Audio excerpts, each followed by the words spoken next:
ආයුබෝවන් යථාර්ථවාදීව ලෝකයේ දෙස බලන්නට සත්‍ය සිදුවීම් සම්පින්ඩනයක පුවත් දිගහැරම ප්‍රධාරූපවාහිනී 6:30 ප්‍රධාන ප්‍රවෘත්ති විකාශය සමගින් මම භාග්‍ය ධනංජය ඉල්ලකොල්ල ප්‍රථමයෙන් අවධානය දවසේ ප්‍රධාන ප්‍රවෘත්ති සිරස්තල වෙත.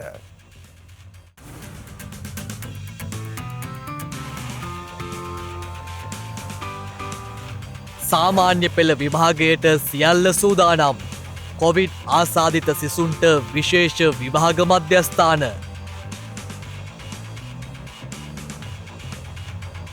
ශාන්ති කර්මයකදී සිදු කළ වේවැල් ප්‍රහාරයකින් දැරියක් ජීවිතක්ෂයට. මෙරට භූකම්පන සම්බන්ධයෙන් ජාත්‍යන්තර අධ්‍යයනයක්. විදෙස්ගත ශ්‍රී ලාංකිකයින් වෙනුවෙන් නිරෝධායන මධ්‍යස්ථාන පිහිටුවීමට පියවර. නවසීලන්තයේ ඔක්ලන් නුවර සතියකට වැසේ.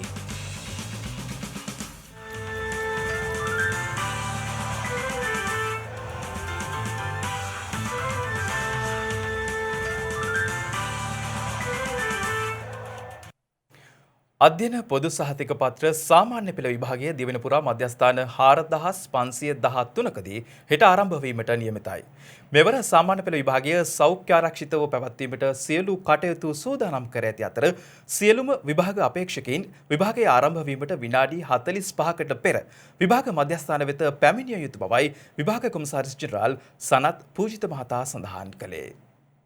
අධ්‍යයන පොදු සහතික පත්‍ර සාමාන්‍ය පෙළ විභාගය හෙටින් ආරම්භ වීමට නියමිතව තිබෙනවා. විභාග කොමසාරිස් ජෙනරාල් සනත් පූජිත මහතා සඳහන් කළේ මෙවර සාමාන්‍ය පෙළ විභාගය සඳහා අපේක්ෂකයින් 6,22,352 දෙනෙකු මුහුණ දීමට සිටින බවයි. ඒ දිවයින පුරා මධ්‍යස්ථාන 4,513කදී අධ්‍යයන පොදු සහතික පත්‍ර සාමාන්‍ය පෙළ විභාගය පැවැත්වීමට නියමිතව තිබුණේ පසුගිය වසරේ දෙසැම්බර් මාසයේදී.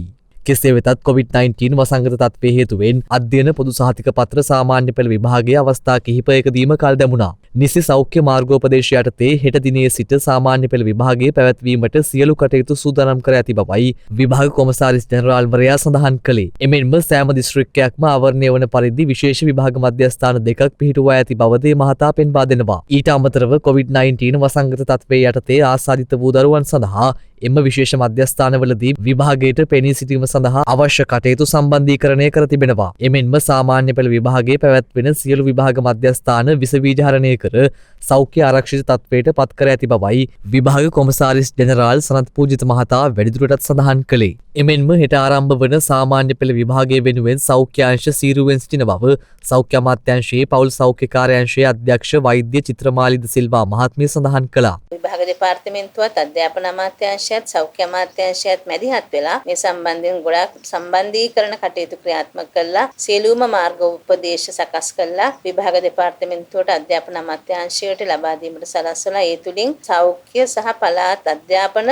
නිලධාරීන් දැනුවත් කළා. සැලසුම් පිළියෙල කළා තියෙනවා. හෙට දිනේ අපොස සාමාන්‍ය පෙළ විභාගය මෙම තර්ජන මැද්දේ පැවැත්වීමට අපිට කියන්න බෑ රෝග ලක්ෂණ තියෙනවා නම් රෝගය තියෙනවා නම් ඒ සිසුවා විභාගයට එවන්න එපා කියලා සියලුම සිසුන්ට විභාගයට මුහුණ දීමට හැකි වෙන අයුරින් තමයි සකස් කරලා තියෙන්නේ. අපි දන්නවා කොවිඩ් ආසාදිත බවට පත්වෙච්ච සිසුනුත් කීප දෙනෙක් අපිට දැන් වාර්තා වෙලා තියෙනවා. ඒ නිසා සියලුම දිස්ත්‍රික්කවල මෙම සිසුන් ප්‍රතිකාර ලබන රෝහල්වලම විශේෂ අධීක්ෂණ කටයුතු යටතේ විභාග දෙපාර්තමේන්තු නිලධාරියෙක් සම්බන්ධ වෙලා සුපර්වයිසර්ස් විදියට එම රෝගීන් ප්‍රතිකාර ලබන මධ්‍යස්ථානවලම විභාග කටයුතු කෙරෙන තමයි සැලසුම් කරලා තියෙන්නේ. නිරෝධායනය වෙමින් පවතින දරුවෙක් ඉන්නවා නම් ඒ දරුවට තමන්ගේ පුරුදුම පාසලේම තමන් යන පාසලේම විභාගයට මුහුණ දීමට හැකි විදිහට කටයුතු කරලා තියෙනවා. ඒතොර මේ හැම පාසලකම සකස් කරලා තියෙන වෙනම පන්ති කාමරයක් හුදකලා හෝ එහෙම නැත්නම් නිරෝධායන වෙමින් පවතින සිසුන්ට විභාගයට මුහුණ දෙන්න විභාගීය ප්‍රශ්න පත්‍ර වලට පිළිතුරු ලිවීමට. ඉතින් ඒ සම්බන්ධයෙන් පැය 24ෙම ක්‍රියාත්මක වන මධ්‍යස්ථානයක් විභාග දෙපාර්තමේන්තුවේ ස්ථාපිත කරලා තියෙනවා. කිසිම දරුවෙකුට හෝ දෙමාපියෙකුට ප්‍රශ්නයක් තියෙනවා නම් ඒ ජාතික මධ්‍යස්ථානයේට ඇමතුමක් දීලා තමන්ගේ ගුරු භවතුන් විදුහල්පතිවරුන් සම්බන්ධීකරණය කළා දැනුවත් කළා ඒ අවශ්‍ය සැලසුම් කටයුතු කරන්න. මේ අතර හෙට දිනේදී ආරම්භ වීමට නියමිත සාමාන්‍ය පෙළ විභාගය සඳහා වන සියලු විභාග ශාලා විස බීජ හරණය කිරීමේ කටයුතු අද දිවයින පුරා සිදු කෙරුණා. මේ අතර හෙට ආරම්භ වන අධ්‍යයන පොදු සහතික පත්‍ර සාමාන්‍ය පෙළ විභාගය සඳහා පෙනී සිටින සිසුන්ට සහ කාර්ය මණ්ඩලය වෙනුවෙන් විශේෂ බස් රථ සේවාවක් ශ්‍රී ලංකා ගමනාගමන මණ්ඩලය ක්‍රියාත්මක කර තිබෙනවා. එහි සභාපති කීර්ති රණවක මහතා කියා සිටියේ අතිරේක බස් රථ අවශ්‍ය වේ නම් විදුහල්පතිවරුන් හරහා ඉල්ලුම් කිරීමේ හැකියාවද පවතින බවයි. අමනුෂ්‍ය දෝෂයක් ඉවත් කිරීම සඳහා වේවැලකින් පහර දීම හේතුවෙන් මීගහවත්ත කඳුබඩ ප්‍රදේශයේ දැරියක් මිය ගොස් තිබෙනවා. මෙලෙස මිය ගොස් ඇත්තේ නව හැවිරිදි දැරියක් බවයි පොලිස් මාධ්‍ය ප්‍රකාශක නියෝජ්‍ය පොලිස්පති අජිත් රෝහණ මහතා සඳහන් කළේ. මීගහවත්ත දෙල්ගොඩ කඳුබොඩ ප්‍රදේශයේදී අමනුෂ්‍ය දෝෂයක් ඇති බව පවසමින් මියගිය දැරියගේ මව විසින් දේවාලයක් පවත්වාගෙන යනු ලබන කාන්තාවක් වෙත දැරිය යොමු කර තිබෙනවා. එහිදී අදාළ කාන්තාව දැරියගේ සිරුරේ තෙල් ආලේප කර වේවැලකින් පහර දී තිබෙනවා.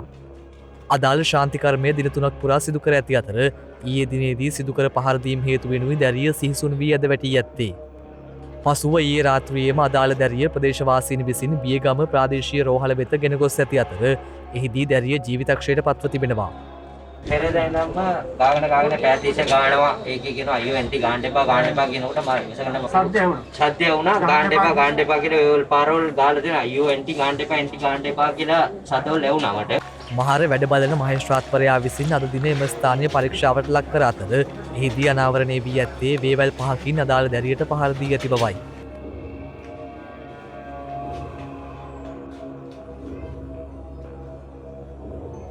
එම සිද්ධිය සම්බන්ධයෙන් අදාළ කාන්තාව අත්අඩංගුවට ගෙන ඇති අතර මීගහවත්ත පොලිසිය ඒ පිළිබඳව වැඩිදුර විමර්ශන ආරම්භ කර තිබෙනවා. විශේෂයෙන්ම රටේ ජනතාව යම් අසනීප සඳහා ප්‍රතිකාර ලබා ගැනීමේදී මෙවැනි අවිධිමත් ක්‍රම භාවිතා කිරීම තුළින් ඒ ජීවිත නැති වෙනවා පමණක් නොවේ සමාජය තුලත් වැරදි ආකාරයේ මතයක් ඇති වෙනවා. විවිධ ශාන්තිකර්ම මගින් ප්‍රතිකාර කරන බවට විවිධ ආරූඪ මගින් විවිධ පුද්ගලයන් ආවේශ වීම මගින් ප්‍රතිකාර කරන බවට විවිධ ශක්තියින් මගින් ප්‍රතිකාර කරන බවට සඳහන් බොහෝ අවස්ථා ආයතන තිබෙනවා. නමුත් අවසානයේදී මෙවැනි අවාසනාවන්ත සිදුවීම් සිදු වෙනවා නම් ඒ අවාසනාවන්ත සිදුවීම් වල ප්‍රතිඵලය ඔවුන්ගේ ඥාතීන්ට අදාළ පුද්ගලයා හෝ ඒ කාන්තාව අහිමිවීම පමණයි. නව හැවිරිදි දැරියක් තාම ජීවිතය ආරම්භ කළා පමණයි. ඇගේ ජීවිතය සම්පූර්ණයෙන්ම අහිමි වුණේ මෙවැනි මිත්‍යා මත විශ්වාසය තැබීමට යාම නිසා. ඒ නිසා මේ සම්බන්ධයෙන් විධිමත් විමර්ශනයක් පැවැත්වීමට ශ්‍රී ලංකා පොලිසිය තීරණය කර තිබෙනවා. ඒ අනුව ඉදිරි නීතිමය පියවර ගැනීමට බලාපොරොත්තු වෙනවා. ඊයේ දිනේදී තවත් COVID-19 ආසාදිතයින් 460 දෙනෙකු හඳුනා ගැනීමත් සමග මෙරට සමස්ත COVID ආසාදිතයින් සංඛ්‍යාව 82890ක් දක්වා ඉහළ ගොස් තිබෙනවා. එමෙන්ම ඊයේ දිනේදී මෙරටින් කිසිදු COVID මරණයක් වාර්තා වී නැහැ. ඒ මාස දෙකකුත් දින 13කට පසුවයි. ඊයේ දිනේ මෙරටින් හඳුනාගත් කොවිඩ් ආසාදිතයින් 460න් 425 දෙනෙකු පෑලියගොඩ කොවිඩ් පකුරේ ආශ්‍රිතයින් වන අතර 35 දෙනෙකු විදේශයන්හි සිට පැමිණි අය බවයි රජයේ ප්‍රවෘත්ති දෙපාර්තමේන්තුව සඳහන් කළේ. ඒ අනුව වාර්තා වූ ආසාදිතයින් අතරින් වැඩිම ආසාදිතයින් සංඛ්‍යාවක් වාර්තා වී තිබුණේ රත්නපුර දිස්ත්‍රික්කයෙන්. එම සංඛ්‍යාව 62ක්. සෙසු ආසාදිතයින් අතරින් යාපනයේ දිස්ත්‍රික්කයෙන් ආසාදිතයින් 59ක් සහ ගම්පහ දිස්ත්‍රික්කයෙන් ආසාදිතයින් 51ක් වාර්තා වූ බවයි රජයේ ප්‍රවෘත්ති දෙපාර්තමේන්තුව සඳහන් කළේ. මින් පෙර දිනවලදී දිවයිනේ වැඩිම ආසාදිතයින් සංඛ්‍යාවක් වාර්තා වූයේ කොළඹ දිස්ත්‍රික්කයෙන් වන අතර ඊයේ දිනේදී එම දිස්ත්‍රික්කයෙන් වාර්තා වී තිබුණේ ආසාදිතයින් 40ක් පමණයි.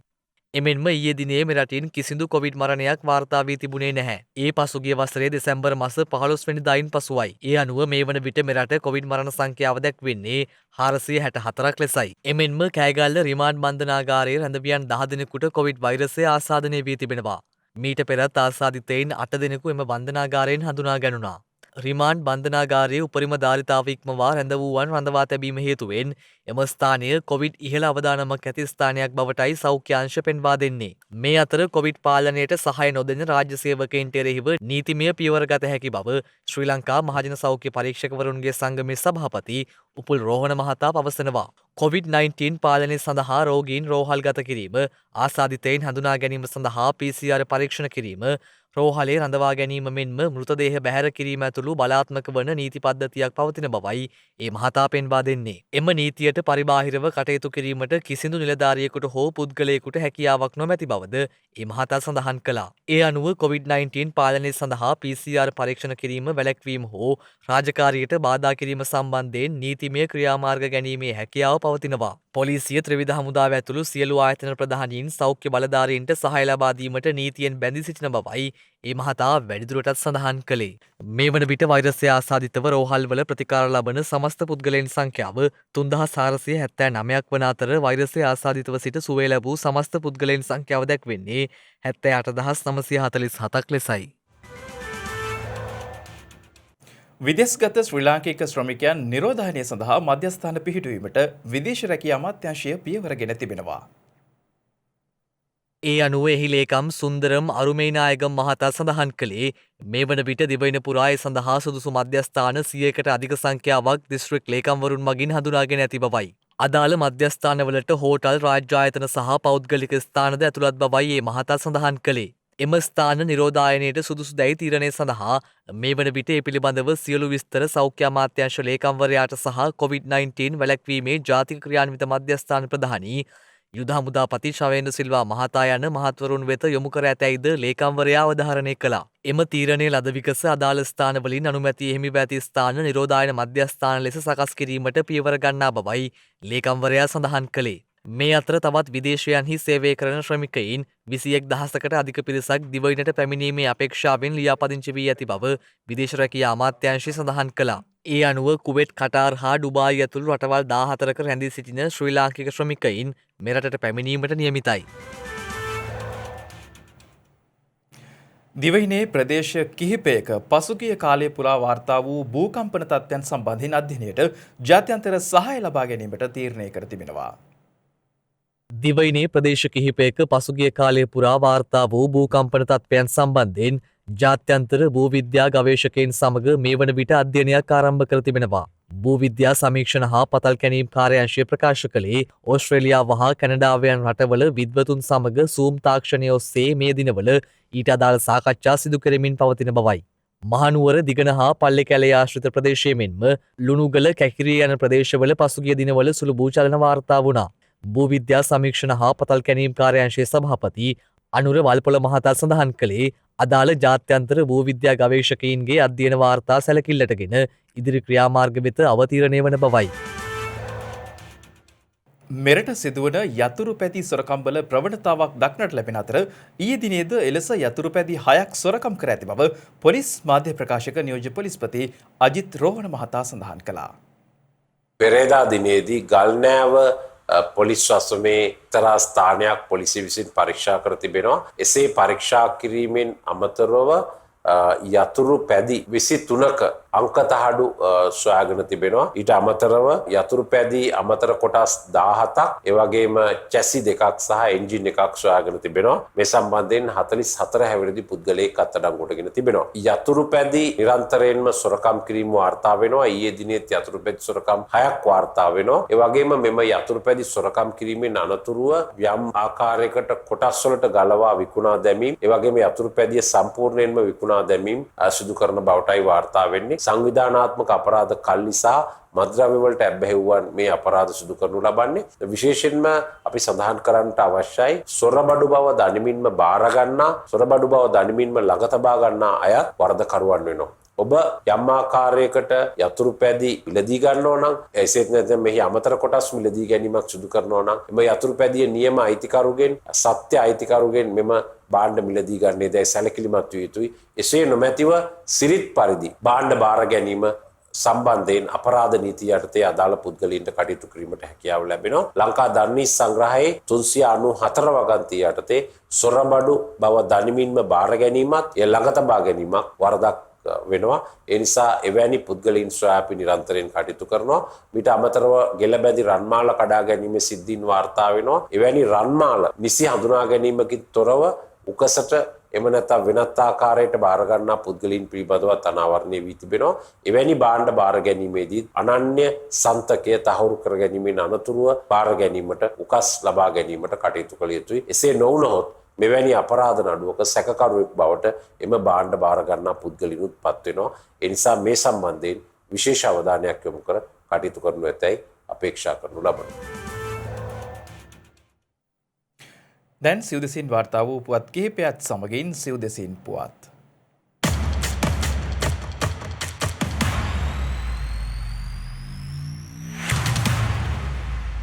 අභාව ප්‍රාප්ත හිටපු ජ්‍යෙෂ්ඨ පොලිස් අධිකාරී අනුර සේනානායක මහතාගේ අවසන් කටයුතු අද බොරැල්ල පොදු සුසාන භූමියේදී සිදු කෙරුණා. ඒ පූර්ණ පොලිස් ගෞරව මධ්‍යයෙහි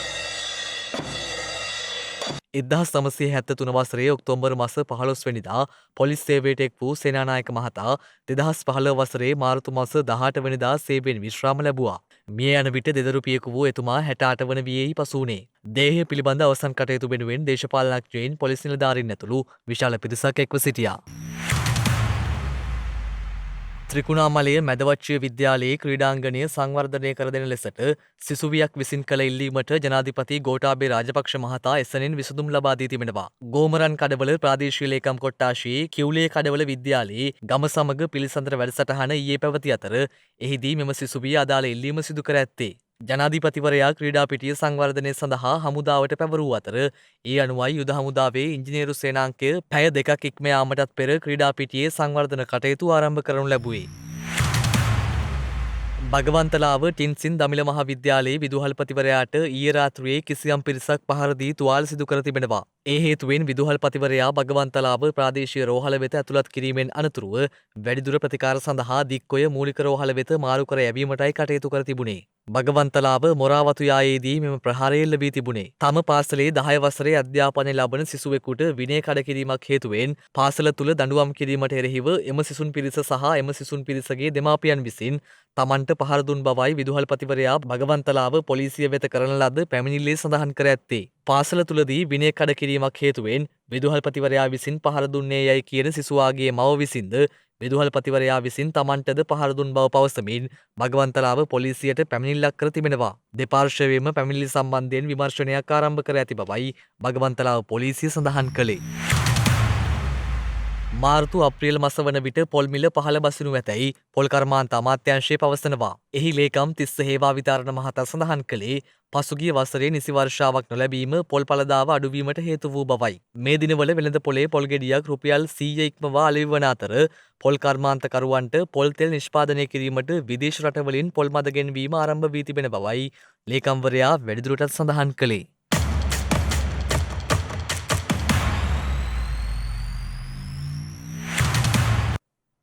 සම් ආශ්‍රිත නිෂ්පාදන මෙය ලෝකයේ තුල කෙතරම් ප්‍රචලිත වුවත් එය අහිංසක සතුන් දහස් ගණනකගේ ජීවිත බිලි ගනිමින් සිදු කරන දෙයක්. නමුත් වෙනස් විදිහට ලෝකයේ දෙස බලපු තරුණයින් දෙදෙනෙක් ඒ සඳහා කදිම විසඳුමක් සොයාගෙන තිබෙනවා. සම්බාණ්ඩ එහෙමත් නැත්තම් අපට හුරු පුරුදු වචනය ලෙද සත්වහම් පදම් කිරීමෙන් නිර්මාණය කරගන්නා කල් පවතිනා නම්‍යශීලී ද්‍රව්‍යයක්. හැබැයි මේ ලෙද අද ඊයේ බිහිවුණු දෙයක් නම් නෙවෙයි.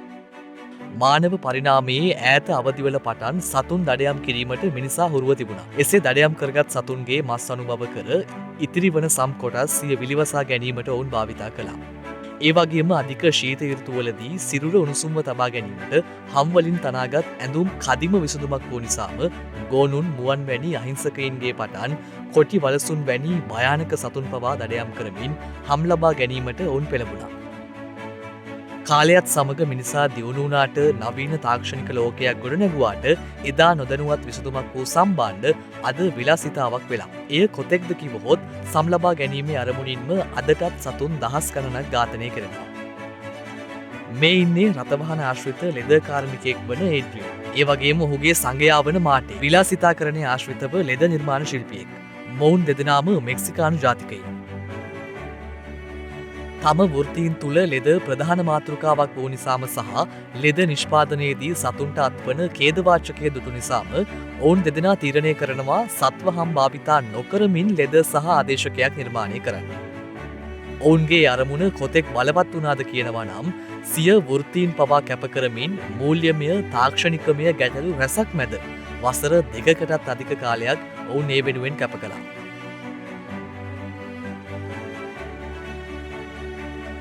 අවසානයේදී ඊට විසඳුම වුණේ කැක්ටස්. කැක්ටස් මෙක්සිකෝව තුළ සුලභව දක්නට තියෙන පතොක් විශේෂයක්. වගාවට පහසු මෙන්ම අඩු ජල වැයවීමකින් වැඩෙන ශාකයක්. ඒ වගේම කැක්ටස් වලින් ලෙද නිෂ්පාදනයේදී සම්වලින් ලෙද නිෂ්පාදනය වගේ අධික පිරිවැයක් යන්නෙත් නැහැ. අධික රසායනික ද්‍රව්‍ය යොදා ගන්නෙත් නැහැ. විශේෂම දේ අහිංසක සතුන්ගේ පණ නැසෙන්නෙත් නැහැ. කැක්ටස් වලින් ලෙද නිෂ්පාදනය කරනකොට කැක්ටස් ගහ සම්පූර්ණයෙන්ම ගලවා ඉවත් කරන්නේ නැහැ. සිදු කරන්නේ කප්පාදුවක් විතරයි. ඒක හරියට අස්වැන්නක් නෙලනවා වගේ වැඩ. ඒ නිසා කැක්ටස් ශාකවලට කිසිම තර්ජනයක් වෙන්නේත් නැහැ. අනෙක් කාරණේ සත්ව හම් වලින් තනන ලෙද හා සමමිලට මේවා අලෙවි කළ හැකියි. ඉතින් අද වෙනකොට එඩ්‍රියන් සහ මාටේ ඔවුන්ගේ නමින්ම කැක්ටස් ලෙද නිෂ්පාදනය කරනවා. ඒ වගේම හොඳ වෙළඳ පොලකුත් ගොඩනගාගෙන තියෙනවා. ඔවුන් කියන විදියට කැක්ටස් ලෙද සෞඛ්‍යාරක්ෂිත මෙන්ම සුව පහසුයි. ඒ වගේම වසර 10ක් වනතුරු භාවිතා කළ හැකියි. කොහොම වුණත් මේ නව සොයා ගැනීම සරල ලෙස හැඟුණත් ඇත්තෙන්ම එය අවිහිංසාවාදී මානුෂික විශිෂ්ට නිර්මාණයක්. ඒ නිසාම තාක්ෂණයෙන් දියුණු වන ලෝකයට විලාසිතා වලින් හැඩවෙන ලෝකයට මෙවැනි ආකල්ප මතින් ගොඩනැගෙන හොඳ දේ අප අනුමත කළ යුතුමයි. ඒ වගේම තව තවත් අලුතෙන් සිටිය යුතුමයි.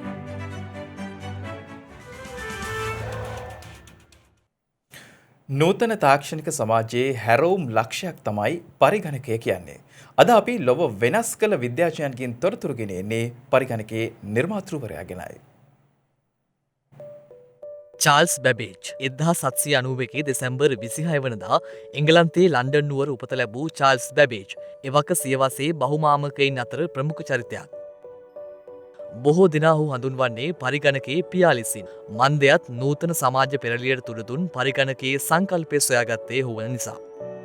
වර්ෂ 1828 සිට 1839 දක්වා කේම්බ්‍රිජ් විශ්වවිද්‍යාලයෙහි ගණිතය පිළිබඳ මහාචාර්යවරයා ලෙස කටයුතු කළේ චාල්ස් බැබේජ්. ඔහු ඩිජිටල් සංකල්පය ඔස්සේ ක්‍රියා කළ හැකි පරිගණකයක ආකෘතිය ඉදිරිපත් කළ අතර ගණිත වගු යාන්ත්‍රිකව ගණනය කිරීමේ අදහස මුලින්ම ඉදිරිපත් කළේද ඔහු විසින්. එපමණක් නෙවෙයි මෙතුමා ප්‍රදීපාගාර සංකල්පයේ පුරෝගාමියා වුණා. අක්ෂි චලිතය සොයාගත්තේත් මොහුයි. දුම්රිය ව්‍යසනයන්ට පෙර තත්ත්වයන් අධීක්ෂණය කිරීම සඳහා යොදාගත හැකි කළු පෙට්ටි රෙකෝඩරය පිළිබඳ යෝජනාව ඉදිරිපත් කළේත් මොහුයි. එමෙන්ම බහුවර්ණ රඟහල් ආලෝකකරණය, භූකම්පන අනාවරක වැනි ලොවට ඔබින බොහෝ දේ සොයාගත් වියතෙක් ඔහු. අවසානයේ ඔහුගේ සංකල්ප බොහොමයක් සම්පූර්ණ සාර්ථක නිමැවුම් ලෙස එළිදක්නට පෙර වර්ෂ 1871 ඔක්තෝබර් 18 වන දින ඔහු මෙලොවින් සමුගෙන තිබෙනවා.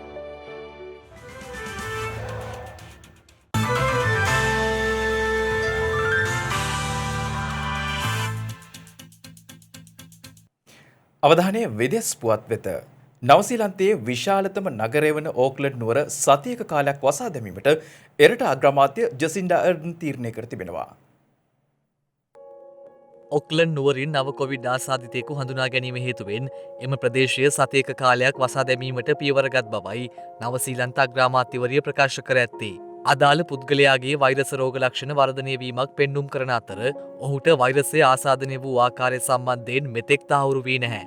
ආසාදිත පුද්ගලයා පසුගිය දින කිහිපය තුළ ඔක්ලන්ඩ්හි ස්ථාන කිහිපයකටම ගොස් ඇති බවයි එරට මාධ්‍ය පෙන්වා දෙන්නේ. එමෙන්ම එකම පවුලේ පුද්ගලයන් තිදෙනෙකුට බ්‍රිතාන්‍යයෙන් හඳුනාගත් COVID-19 වෛරසයේ නව ප්‍රභේදය ආසාදනය වීම හේතුවෙන් මීට පෙර දින 3ක කාලයක් සඳහා ඔක්ලන්ඩ් නුවර වසා දැමුණා. කොවිඩ් වසංගතය සාර්ථකව පාලනය කිරීමේ රටවල් අතර පෙරමුණේ පසුවන නවසීලන්තයෙන් මෙතෙක් වාර්තා වී ඇත්තේ ආසාදිතයින් 2372 දෙනෙකු වන අතර වාර්තා වූ මරණ සංඛ්‍යාව 26ක්. මේ අතර ජාත්‍යන්තර මගී ගුවන් සේවා සඳහා පනවා ඇති සීමාවන් ලබන මාර්තු මාස 31 වනදා දක්වා දීර්ඝ කිරීමට ඉන්දියාව තීරණය කර තිබෙනවා. ඒ සම්බන්ධයෙන් ඉන්දීය සිවිල් ගුවන් සේවා අධ්‍යක්ෂකවරයා නියෝගයක් නිකුත් කරනු ලැබූ බවයි ඉන්දිය මාධ්‍ය සඳහන් කළේ. කාල සටහනකට අනුව ක්‍රියාත්මක වන වාණිජ ගුවන් ගමන් සඳහා මෙම තහනම පසුගිය වසරේ මාර්තු මාසයේ පනවනු ලැබුවේ කොවිඩ් වෛරස් ගෝලීය වසංගතය හේතුවෙන්. කෙසේ නමුත් පසුගිය වසර අවසානයේ ඉන්දියාව දේශීය ගුවන් ගමන් සඳහා අවසර ලබා දුන්නා. මේ අතර තායිලන්තයේ කොරෝනා එන්නත් කරන වැඩපිළිවෙල අද සිට ආරම්භ කර තිබෙනවා. එරට කැබිනට් අමාත්‍යවරුන්ට සෞඛ්‍ය බලධාරීන්ට සහ සෞඛ්‍ය සේවකයින්ට එන්නත් ලබා දීමේදී ප්‍රමුඛතාව හිමි වන බවයි විදෙස් මාධ්‍ය වාර්තා කළේ. එමෙන්ම චීනයේ නිෂ්පාදිත සිනොවැක්ස් එන්නත් මාත්‍රා ලක්ෂ 2ක් පසුගියදා චීන ප්‍රධානයක් ලෙසින් තායිලන්ත රජයට ලැබී තිබෙනවා. එය වයස අවුරුදු 18ත් 59ත් අතර වයස් කාණ්ඩයේ පසුවන පුද්ගලයින් වෙත ලබා දීමට නියමිත බවයි විදෙස් මාධ්‍ය වාර්තා කළේ. මේ අතර කොවිඩ් එන්නත් සඳහා ලොව සෑම රටකටම සමාන ප්‍රවේශයක් තිබිය යුතු බවට එක්සත් ජාතීන්ගේ ආරක්ෂක මණ්ඩලයේ යෝජනාවක් සම්මත කර තිබෙනවා. ගැටුම් පවතින රටවලට මෙන්ම දුප්පත් රටවලට ඒ සඳහා ප්‍රවේශයක් තිබිය යුතු බවයි එහිදී අවධාරණය වී ඇත්තේ. මීට වසරකට පෙර කොරෝනා වෛරස් ගෝලීය වසංගතය ආරම්භ වීමෙන් පසු එක්සත් ජාතීන්ගේ ආරක්ෂක මණ්ඩලය මගින් ඒ පිළිබඳව සම්මත කරගනු ලැබූ දෙවන යෝජනාව මෙයයි. දුර්ලභ සංසිද්ධියක් ලෙසින් මෙම යෝජනාව සඳහා ආරක්ෂක මණ්ඩලයේ සමාජික රටවල් 15ක්ම සමසත්කාරය දක්වා තිබෙනවා. මේ අතර ජොන්සන් ඇන් ජොන්සන් ආයතනය නිපද වූ එක් මාත්‍රාවක් පමණක් ප්‍රමාණවත් COVID-19 හදිසි භාවිතයට සුදුසු බව ඇමරිකානු විද්වත් කමිටුවක් තීරණය කර තිබෙනවා. එම එන්නත සැලකෙන්නේ ඇමරිකාව අනුමැතිය ලබා දුන් තුන්වන එන්නත ලෙසයි. මෙම නව එන්නත දකුණු අප්‍රිකානු සහ බ්‍රසීල නව කොවිඩ් ප්‍රභේදය සඳහාද ප්‍රතිඵලදායක බවයි විදෙස් මාධ්‍ය වාර්තා කරන්නේ. ඒ අනුව එම කොවිඩ් එන්නත සඳහා හදිසි අවසරය ලබා දීමට ඇමරිකානු ආහාර සහ ඖෂධ ඒජන්සිය කටයුතු කර තිබෙනවා.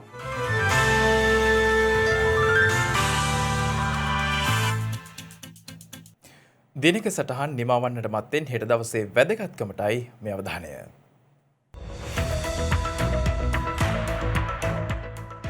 හෙට මාර්තු පළමුවැනිදා. ගාල්ල පරම විඤ්ඥානාර්ථ බෞද්ධ සමාගම විසින් ගාල්ල කොටුවේ ෆෙඩරල් වීදියේ ලන්දේසි ගොඩනැකිල්ලක ගාල්ල මහින්ද විද්‍යාලය ආරම්භ කර ඇත්තේ 1982 වසරේ මාර්තු මස පළමුවැනි දිනයි. එම විදුහල එදවස හැදින් වූයේ මහා මහේන්ද්‍ර ඉංග්‍රීසි බෞද්ධ පාඨශාලාව ලෙසින්. එක්සත් ජනපදයේ පිහිටි යෙලෝස්ටෝන් ජාතික උද්‍යානය ලොව ප්‍රථම ජාතික වනෝද්‍යානය බවට පත්ව ඇත්තේ 1982 වසරේ මාර්තු මස පළමුවැනි දිනයි. ප්‍යාසර වෙමිට පවතින යානයකින් ආරක්ෂිතව පිටවිය හැකි පළමු පැරෂුටය ඇල්බර්ට් බේරි විසින් නිර්මාණය කර ඇත්තේ 1912 වසරේ මාර්තු මස පළමුවැනි දිනයි.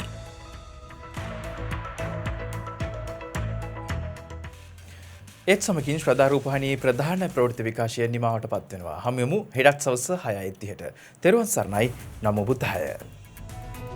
මෙවැනි වැදගත් පුවත් නැරඹීම සඳහා ශ්‍රද්ධා TV News YouTube චැනලය සබස්ක්‍රයිබ් කර සීනුව සලකුණ වන්න.